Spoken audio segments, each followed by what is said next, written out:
President Trump moves to get more help to Puerto Rico faster, many on the island continue to struggle just to survive following Hurricane Maria.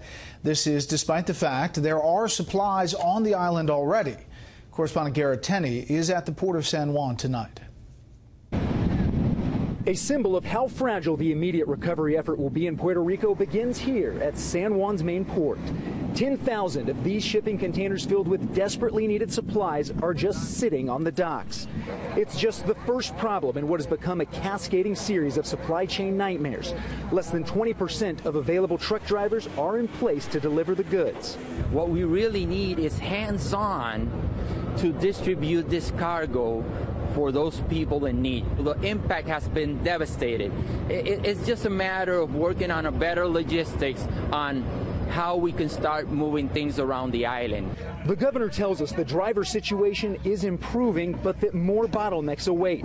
Impassable roads, a lack of diesel fuel, and little to no communications across the island. One obstacle piled on the other that is hindering the humanitarian outreach. We recognize that because we're an island, things have taken a little bit more time, but we don't have much margin for error. Adding to the shortages of food, fuel, and power is a lack of ready cash to buy those necessities.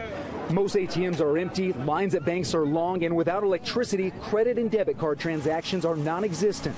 All this in a territory suffering through a decade-long recession, 45% poverty rate, and 10% unemployment. Some businesses are offering credit and operating the old-fashioned way. You see us collecting bills by hand, with cash that we have and selling everything that we have for a discount.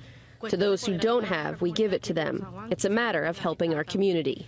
Further hampering the recovery effort is the lack of reliable information needed to prioritize. Outside the capital, San Juan, the communication grid is all but inoperable, making contact with hard-hit rural communities practically impossible. Lots of people are looking for places, trying to get a signal to speak to family members, and word keeps spreading that, hey, such and such a place has a signal. So we ask, what company has a signal in that area? The government is working on getting more drivers on the roads, but they are in a bit of a race against the clock here because some of these containers contain perishable goods like food and medicine that will be lost if they're not delivered soon. Brett? Garrett Tenney live at the port of San Juan. Garrett, thank you. Let's get